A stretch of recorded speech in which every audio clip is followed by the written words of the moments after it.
Audacious confidence is the unshakable belief in yourself that's so bold and so daring that you live your life without limits or restrictions. So join me on my show, Unleash Your Audacious Confidence, so we can discover the unknown you.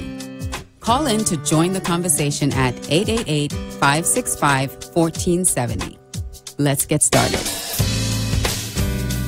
Hey, everybody. You know, it's Monday. I'm here. Alicia is here with you.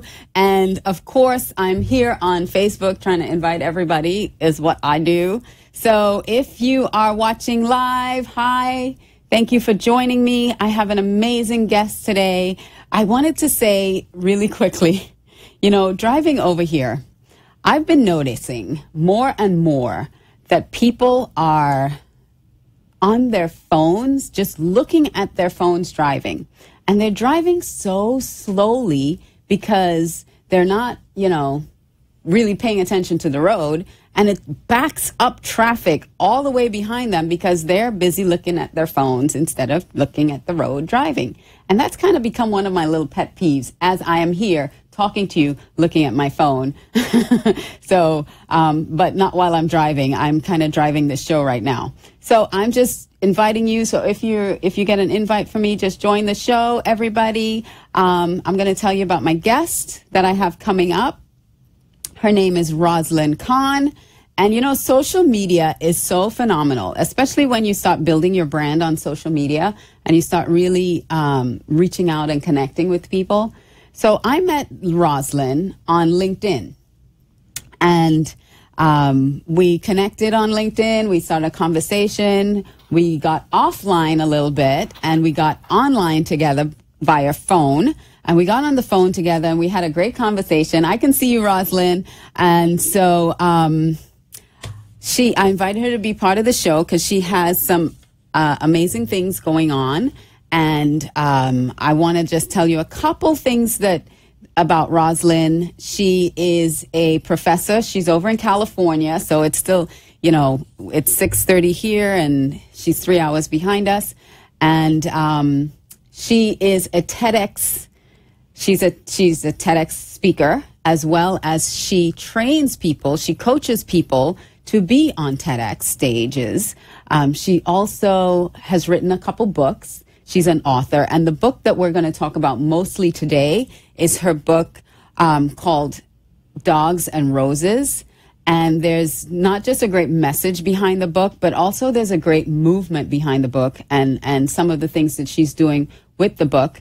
She's also, I'll let her talk a little bit more about it, but she's had some amazing opportunities to MC events and be on the red carpet for events and host some events and even modeling. And so, you know, again, building your brand, being on social media, connecting with people, connecting with influential people can really help you grow your business, grow your platform, and increase your visibility. So I'd like to invite Roslyn Khan. Roslyn, can you hear me? I know I can see you on the screen. You have to call in. You have to call into the number, Roslyn. I see her on the screen, but she's not hearing me. So let me send her a quick message and see if I can message her really quickly. See, isn't technology amazing? 565-1470. All right, let me see if she's going to get that. Can you call in? Call the number. Call the number on the screen. Yeah, I sent her a message asking her. So guess what? We're going to give her a quick call and just let her know to call the number on the screen. This is an interesting interview, isn't it? This is going great. So let me see if she'll pick up the phone. Nope, I'm getting her voicemail. I'm getting her voicemail. There she is. Let's see. We got her on the line. Yay. Hi, Roslyn. Hi, how you doing? I can hear you now. A little technical difficulty. So even though we love technology, We love technology. Sometimes we have to maneuver and work around it. So Rosalind, I guess you didn't hear my intro for you, but I wanted to ask you. I talked about you being a speaker on TEDx stages, as well as training people, being a coach for people on TEDx, and you also you're a professor, and you've written a couple books, and the one we're going to talk about specifically today is your new book, Dogs and Roses, and there's a very special message and movement behind that. So I want you to, first of all, say hi to everybody out there that we've shared it on Facebook. It's a pleasure to see you. I'm so happy and excited to be on your show. This is really thrilling. Yes, and I told them how we met, that we met through LinkedIn, that we had a conversation on LinkedIn, and then we had a phone conversation, and that's kind of how we met, through social media and through business. So let's jump into what inspired you really to write the book, Dogs and Roses? Sure, it's really a great question that you went ahead and asked. You know, I seem pretty happy right now as I am to be talking to you, but when I started the book, I was depressed. I was really sad. And my life coach said to me, "What makes you happy, Rosalind?" And I said, "I love dogs and I love roses." And I just want to show you a quick picture. This is the dog that I grew up with, and Polly. And she was such a precious dog to me. Just as you hear me say the word, she was just so beautiful. She's just absolutely beyond words. And whenever I spent time with dogs, they put a smile on my face. Made you happy. Yeah, there's research that says if you stroke a dog for 20 minutes, it's actually better than a human conversation. Wow. Yeah. Because it's unconditional love, right? Because they give you unconditional love and acceptance. You got it exactly. You got it exactly. I once read a piece in a book. I think it was Eckhart Tolle or something like that. It said that dogs are amazing things. They give you that unconditional love. They don't hold any grudges. They don't hold anything. And yet the humans that they accompany do all the above. They're often moody. They're often doing 10 billion things a day. And yet the dog just accepts the human for what they are. Yeah. That's amazing. And so how did that journey into actually creating this book? Well, let me tell you about the connection of the roses, because the two of them are intricately related. You see, the roses have these thorns, and the thorns to me represent the difficulties and the challenges we have in life. And they're these most beautiful creations, and the beauty is golden to each one, but it doesn't last forever, and we need the thorns and the difficulties to go to the top. And I found with these, they brought me calm and cool, and I wanted to help other people de-stress in life, to connect with yourself, and that's how the whole book came to be. Oh, wow. So, So it's the balance between the stress, the thorns, and the calm that the friendship and the love that the dogs bring, that led you to creating a book about dogs and roses. Did I get that right? You got it exactly. All right. Yay. Yes. So now that we kind of had a vision for, we met your beautiful dog, and we had a vision for writing the book. How did you go through that creative process? Because you said you were depressed. Now, how did you get yourself out of that depression and start actually being proactive to write the book? Okay, so one of the things you said was find a way to find more dogs and more roses. And so I went out and I became like a dog magnet. Whenever I go, I see a dog out of the corner of my eye. There's this one night I was at a restaurant, and I found this other table. There was something there, and I said, is that a cup with a dog on it? You've got to bring it over here. Lo and behold, it was a cup with a dog on it. Another day I was in a store, Nordstrom's Rack or something like that, and I was looking at all these cute colored clothes that had dogs in them. At the line, there appeared these people with these dogs.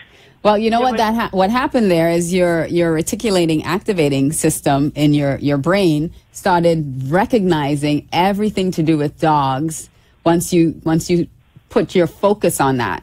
So now everything you saw dogs. It just drew you to it.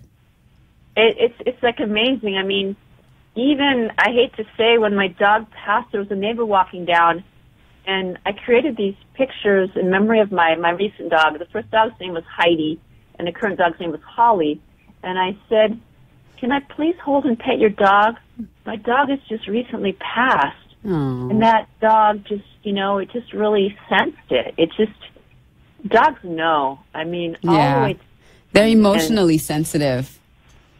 They truly, truly are. I mean, you know the research, they say that dogs can go ahead and detect cancer and other deep problems. Wow. Yeah. I've heard of that. They can detect illness and tumors and that kind of stuff. So, yeah, very interesting. And so losing your dog, because then, that also had a big impact on you and helped you write the book? Well, okay, so the book came about as I started going out and taking pictures of all sorts of dogs, and it's really a photographic, inspirational book that has dogs and it has roses, and the two of them bring me calm. Mm-hmm. And so I started taking pictures, and as I took the pictures, words came to me. This is like a ballerina. This is like a fair, and right. It had sayings and expressions. Ready or not, here we are. Come and get me. You're just what I need now. Mm-hmm. Cute little things. And so as I was writing the book, my dog was near her very end. And I kept saying to my dog, you got to stay till the book comes out. You got to stay till the book comes out. You got to stay till the book comes out. And she had, the old age dog where the head would turn to one side and she couldn't quite get up. And we'd do meditations together. And on the very last days, she'd get trapped in all sorts of different places. And she'd whine. Well, the day before, she was whining in my arms as we were doing meditation. And the next day, she had 3 strokes. No. I said, we're going away on vacation, and I don't want to come back to not to be able to say goodbye. Right. And as we took her to the place, my husband and I went, and we're sitting there crying because she was with us almost 14 years. And everybody at that place loved her as well. Mm-hmm. And you could see as you were crying, she knew what was going on. And when she passed, my husband was petting her. And he said, she's still there, she's still there. And they said, no, she's gone. Aww.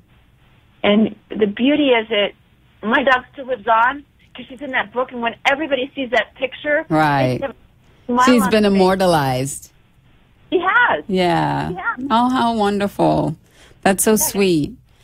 Rosalind, we're going to take a quick commercial break, and when we come back, we're going to talk a little bit more about veteran services, because your book has a mission and a purpose, and we're going to talk about that when we come back. Great. Thank you. You're welcome.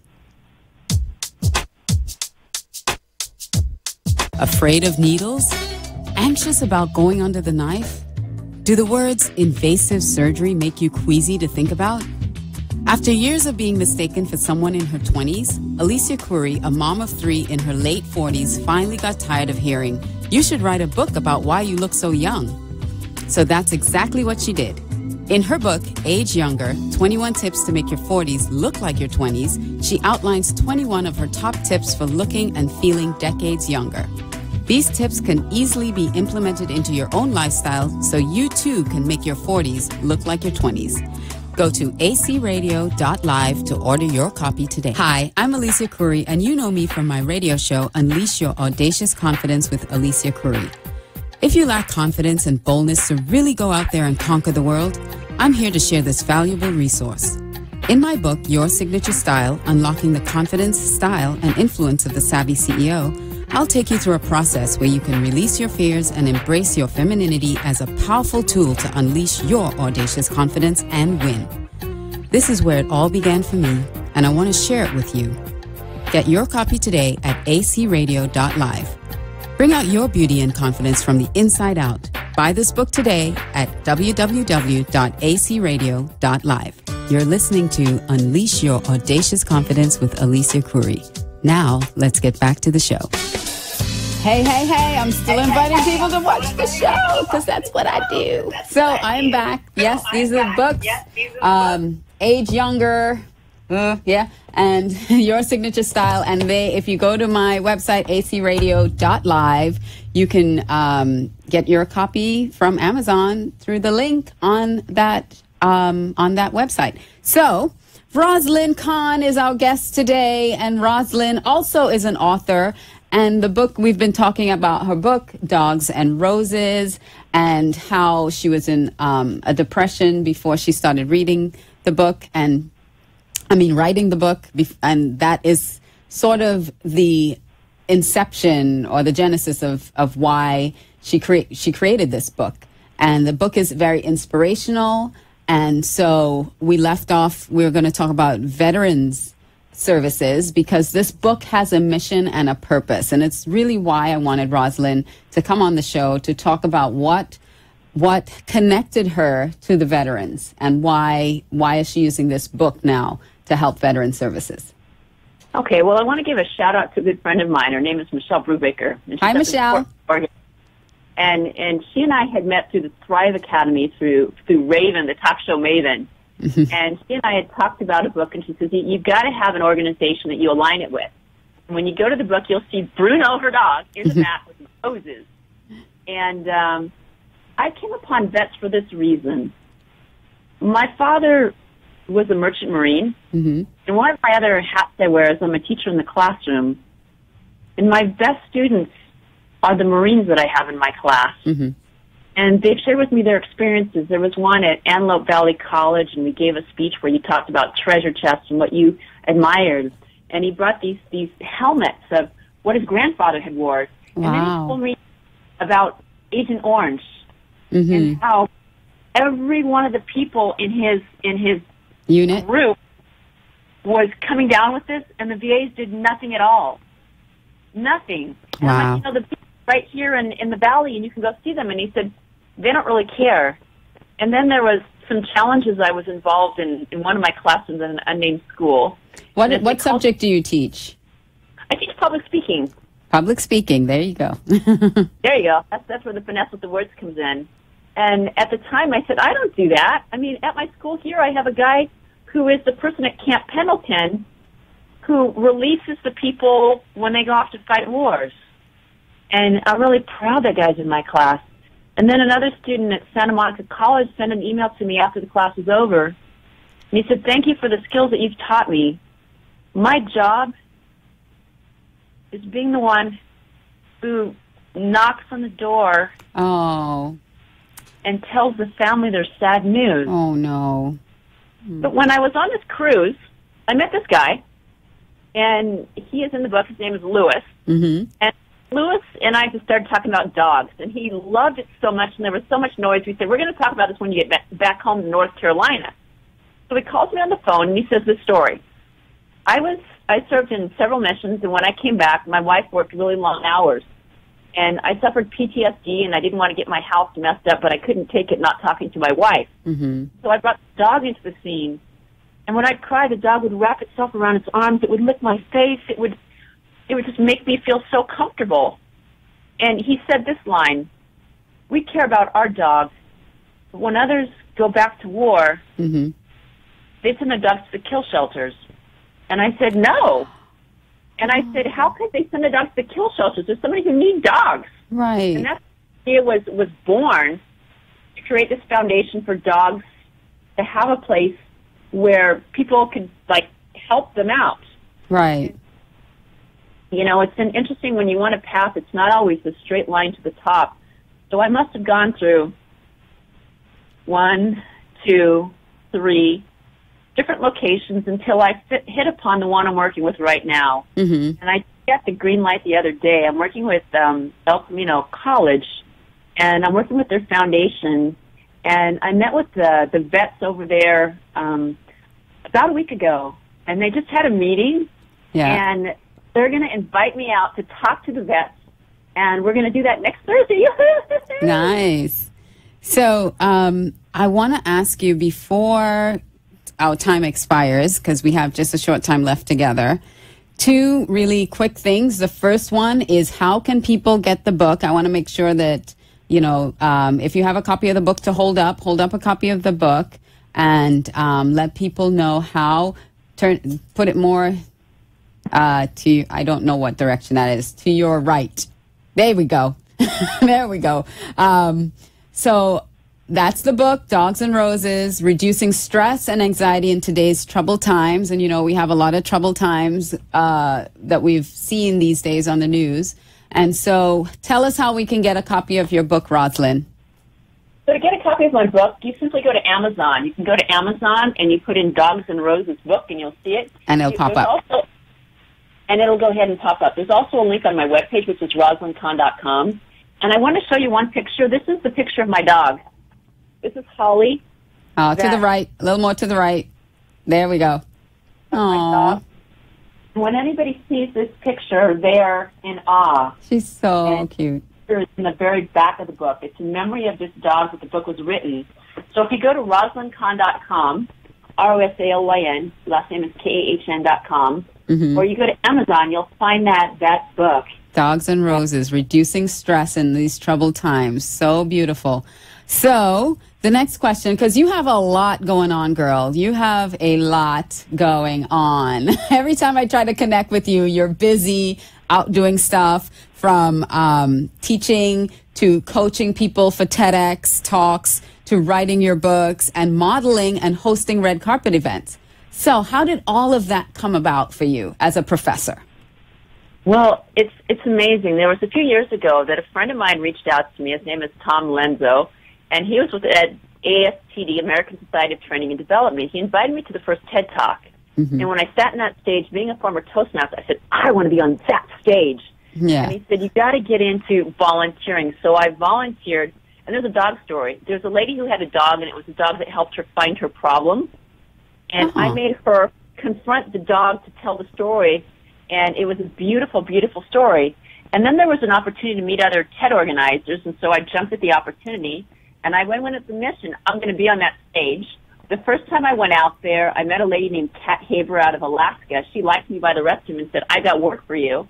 And the lady that I coached was my very first speaker was Ileana Gilad about 4 years ago. And just 3 weeks ago, she called me on the phone and she needed someone to coach her again. And that's how I got to Friday Harbor in Seattle to do it again. Nice. That's awesome. So I've done a bunch of those. And then this last June, it was like Father's Day, this woman called me in the Hollywood scene and said, Rosalind, we need someone to host the red carpet. And I wore this beautiful red dress that was made for me, custom made to my body. You go to my page and you can see it. I've seen it. Everyone loves it. And they said, oh, my God. So I was in a store that one of my previous students, Nicole Ionesi, and there's a video of her on my page as well, they needed someone to host their red carpet, and I was just supposed to be a host. But when I put on this dress filled with roses, everyone said, that dress looks absolutely beautiful on you. It was meant to be. I'd never been a model before, and they had me walking out the mile, and I'm like, what do I do? What do I do? And they saw me behind the mic, and all those years of public speaking and the personal development I had done just absolutely came to life, and the rest is just history. Nice. The rest is history. So you're out there, you're teaching every day, but then you have your coaching clients that you coach them. Do you also help them get TEDx talks, or just if they have a TEDx coming up that you coach them through the process? How do you get that? It's all of the above. I mean, the TED has sent me out different speakers that are looking to go on the TED stage, and I want to say I'm a unofficial person who looks for TED Talks. So one of the most recent persons that got on the TED stage was a person by the name of his name is Doron Gazit. He was an artist, and he did this program called The Red Line. If you go to TEDx Vail 2017 in January, you'll see his talk. He's got these beautiful things that go into the environment on the hidden the disasters we have, from the fires of Tomar to Homer, Alaska, with the fjords and all around the world. And he was an artist, and he also was an Israeli, and those accents are really hard to break very down. Thick accent. But he had 18 years, and the whole idea was, how do we put this into a small, minute picture?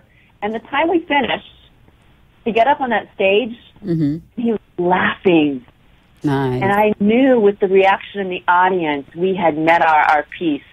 Everybody wants to get on the TED stage. I was recently at Manny Manny Lopez's event, and everybody heard that I was a TED speaker, and they said, I too want to be on that TED stage. Can you get me on?